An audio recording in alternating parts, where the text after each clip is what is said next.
costs. So, Ron, how can we pull that together in a package and move it and get it done in an expeditious fashion? Well, Councilmember Zine, I actually think that we have that information for you here today and have been explaining that in some of our responses. Our pricing level that we're talking about, yes, it is 2 cents higher than what we were talking about earlier. There actually was a range. So how do we resolve this? Because obviously you're the ratepayer advocate, which the voters want to have the analysis. How do we bring this to completion without another further delay? We can go one of two routes. My initial proposal was price it at current avoided cost of renewables, market price of renewables, 11 cents by DWP's calculation. That way there's no subsidy from our ratepayers for what we're substituting out. Another approach is to build on the experience with the other utilities. The other utilities have had auctions for energy above 500 kilowatts. We should do auctions above 500 kilowatts. At the same time, I think some reduction for projects under 500 kilowatts down to 30 kilowatts. That fixed fit pricing is appropriate, but certainly we're talking about a total of 550 million of energy over the next 20 years. We're not doing any competitive bidding on any of it. I think we should at least make the larger projects subject to competitive bidding. Ron? Councilmember Zine, my concern about this is this point. We have discussed the prospect of auction process. We actually did an auction process for our first 10 megawatts.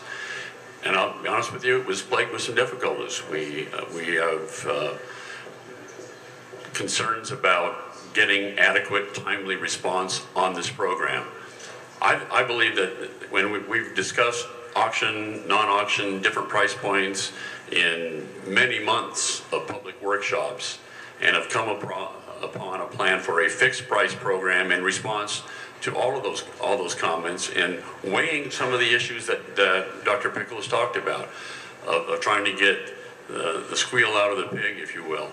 At the end of the day, we don't believe that we can move forward timely on a program that we can assure delivery of this with an auction process at this point for this 100 megawatts. Might there be an option for that, opportunity for that later? Potentially so. We will get really good information out of this program. We'll move forward on this program.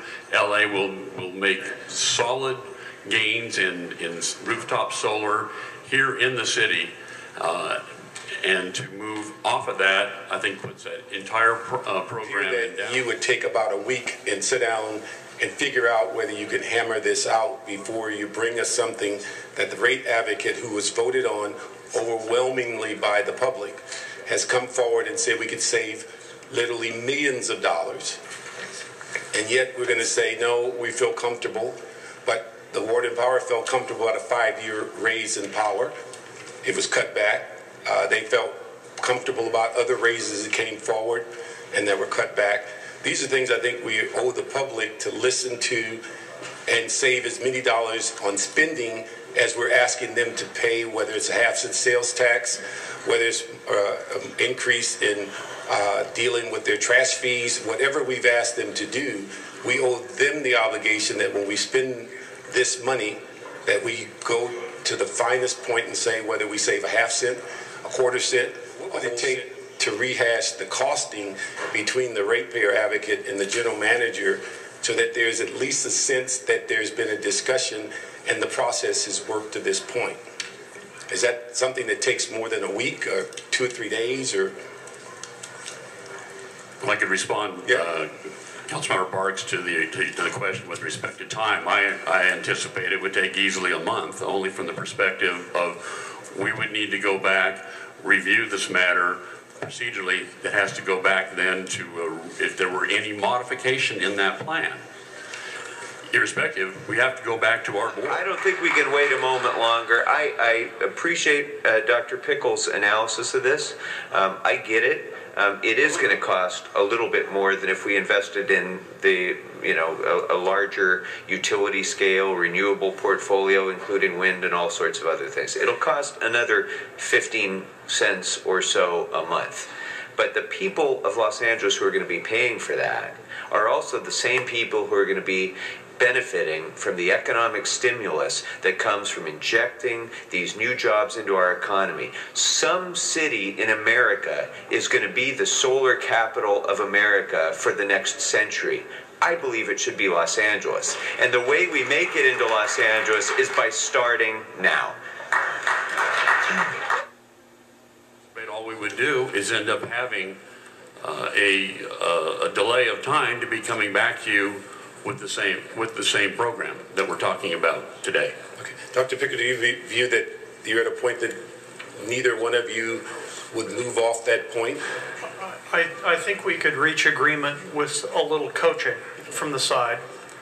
I think the key difference is what's success for this program. To my mind, as little subsidy as possible is success from my viewpoint. And from the department's viewpoint, it's a desire to have projects in the ground. My view is you don't drill oil wells where there's no oil. And you shouldn't try to put solar in the coastal cloud area. So we shouldn't be trying to price it to be successful in areas while sunny are not sunny enough to be attractive for solar. Thank you. DWP was required to report back on the test program and plans. Have you had a chance to review that report? I haven't seen in the docket record that, other than a presentation before the Energy and Environment Committee in August, and I didn't see that that had been formally filed in the docket as an official report. That report required as part of that delegation was supposed to be quarterly. Okay, and I'm going to starting August.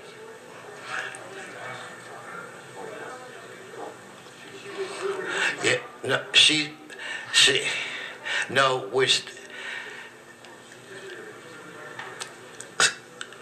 anyway, so let's just vote, and I understand. Okay.